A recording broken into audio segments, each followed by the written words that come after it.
ਕੋਈ ਬਜ਼ੁਰਗ ਕਰਾਚੀ ਦੇ ਵਿੱਚ ਬੈਠਾ ਨਾ ਰੋਟੀ ਖਾਣ ਡਿਆ ਸੀ। ਲੁੱਕ ਕੇ ਉੱਤੋਂ ਕਈਆਂ ਨੌਜਵਾਨਾਂ ਨੇ ਉਹਨੂੰ ਵੇਖ ਲਿਆ ਤੇ ਇੱਕ ਨੌਜਵਾਨ ਜਾ ਕੇ ਬਜ਼ੁਰਗਾਂ ਨੂੰ ਆਂਦਾ ਵੀ ਤੁਸੀਂ ਰੋਜ਼ਾ ਨਹੀਂ ਰੱਖਿਆ, ਤੁਸੀਂ ਰੋਟੀ ਖਾਣ ਡਏ ਹੋ। ਬਜ਼ੁਰਗ ਆਂਦਾ ਜੀ ਮੈਂ ਰੋਜ਼ਾ ਰੱਖਿਆ ਵੇ, ਬਸ ਮੈਂ ਖਾਣਾ ਵਾ ਤੇ ਪੀਣਾ ਵਾ, ਬਾਕੀ ਮੇਰਾ ਹਰ ਚੀਜ਼ ਦਾ ਰੋਜ਼ਾ ਹੈ। ਉਹ ਨੌਜਵਾਨ ਨੇ ਆਖਿਆ ਵੀ ਇਹ ਕਿਹੜਾ ਰੋਜ਼ਾ ਹੋ ਗਿਆ। ਉਹਨੇ ਆਖਿਆ ਵੀ ਗੱਲ ਮੇਰੀ ਅੱਖ ਤੋਂ ਲੋਕ ਮਹਿਫੂਜ਼ ਨੇ, ਮੇਰੀ ਅੱਖ 'ਚ ਹਿਆ ਹੈ, ਮੇਰੀ ਜ਼ਬਾਨ ਤੋਂ ਲੋਕ ਮਹਿਫੂਜ਼ ਨੇ ਕਿਉਂਕਿ ਮੈਂ ਬਦ ਜ਼ਬਾਨੀ ਨਹੀਂ ਲੋਕਾਂ ਨਾਲ ਕਰਦਾ। ਬਾਕੀ ਮੈਂ ਆਪਣੀ ਨੌਕਰੀ ਜਿਹੜੀ ਸਹੀ ਟਾਈਮ ਤੇ ਕਰਨਾ ਪਿਆ, ਬੱਚਿਆਂ ਨੂੰ ਮੈਂ ਹਲਾਲ ਖਵਾਨਾ ਵਾ ਪਿਆ, ਮੇਰੇ ਹੱਥਾਂ ਤੋਂ ਲੋਕ ਮਹਿਫੂਜ਼ ਨੇ। ਬਾਕੀ ਮੇਰਾ ਹਰ ਚੀਜ਼ ਦਾ ਰੋਜ਼ਾ ਵੇ, ਸਿਰਫ ਖਾਣ ਪੀਣ ਦਾ ਨਹੀਂ, ਕਿਉਂਕਿ ਮੈਂ ਬਿਮਾਰ ਹਾਂ ਸ਼ਦੀਦ ਤੇ ਉਮਰ ਮੇਰੀ ਵਡੇਰੀ ਹੋ ਗਈ ਹੈ ਤੇ ਡਾਕਟਰਾਂ ਮੈਨੂੰ ਦੱਸਿਆ ਵੀ ਤੂੰ ਭੁੱਖਾ ਨਹੀਂ ਰਹਿ ਸਕਦਾ, ਤੂੰ ਖਾਣਾ ਥੋੜਾ ਬਹੁਤਾ ਖਾਂਦਾ ਰਿਹਾ ਕਰ। ਇਸ ਤੋਂ ਮੈਂ ਲੋਕ ਕੇ ਖਾਣ ਡਿਆ। ਫਿਰ ਉਸ ਬਜ਼ੁਰਗ ਨੇ ਉਹਨਾਂ ਨੌਜਵਾਨਾਂ ਨੂੰ ਪੁੱਛਿਆ ਕਿ ਤੁਹਾਡਾ ਵੀ ਰੋਜ਼ਾ ਵੇ। ਉਹ ਨੌਜਵਾਨ ਨੇ ਸਿਰ ਝੁਕਾ ਕੇ ਆਖਿਆ ਕਿ ਬਾਬਾ ਜੀ ਸਾਡਾ ਸਿਰਫ ਰੋਜ਼ਾ ਖਾਣ ਪੀਣ ਦਾ ਹੀ ਹੈ।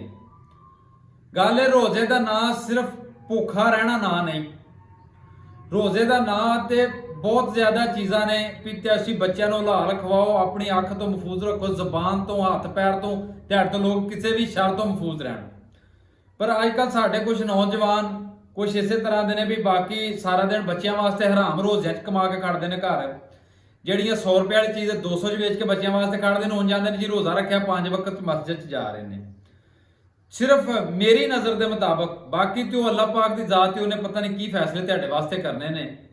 ਲੇਕਿਨ ਜਿਹੜੇ ਲੋਕ ਬੇਈਮਾਨੀ ਕਰਦੇ ਨੇ, ਫਿਰ ਰੋਜ਼ਿਆਂ 'ਚ ਗੈਰ ਜ਼ਰੂਰੀ ਮੁਨਾਫਾ ਕਮਾ ਰਹੇ ਨੇ, ਗਰੀਬ ਲੋਕਾਂ ਨੂੰ ਤੰਗ ਕਰਦੇ ਨੇ ਪਏ, ਜਿਨ੍ਹਾਂ ਦੇ ਹਮਸਾਏ ਭੁੱਖੇ ਸੌਂਦੇ ਨੇ ਜਾਂ ਉਹਨਾਂ ਕੋਲ ਸਹਿਰੀ ਇਫਤਾਰੀ ਦਾ ਸਮਾਨ ਨਹੀਂ ਤੇ ਉਹ ਆਂਦੇ ਨੇ ਅਸੀਂ ਰੋਜ਼ੇ ਰੱਖ ਰਹੇ ਹਾਂ, ਰਮਜ਼ਾਨ ਹੈ, ਸਵਾਏ ਭੁੱਖੇ ਰਹਿਣ ਤੋਂ ਉਹ ਕੁਝ ਵੀ ਨਹੀਂ ਕਰਦੇ ਪਏ, ਉਹ ਸਿਰਫ ਭੁੱਖੇ ਨੇ। ਬਾਕੀ ਕਈਆਂ ਨੇ ਬੇਈਮਾਨੀ ਦੇ ਪੈਸੇ ਜੋੜ ਕੇ ਤੇ ਹੁਣ ਉਮਰਿਆਂ ਤੇ ਜਾਣਾ ਵੇ, ਉਹਨਾਂ ਦੇ ਵੀ ਸਿਰਫ ਸਊਦੀਆ ਵੀ ਸੈਰ ਦਾ ਵੀਜ਼ਾ ਸਮਝ ਲਓ ਉਹਨਾਂ ਤੇ ਜਾਣਾ, ਉਮਰਾ ਕੋਈ ਨਹੀਂ ਉਹਨਾਂ ਦਾ ਹੋਣਾ।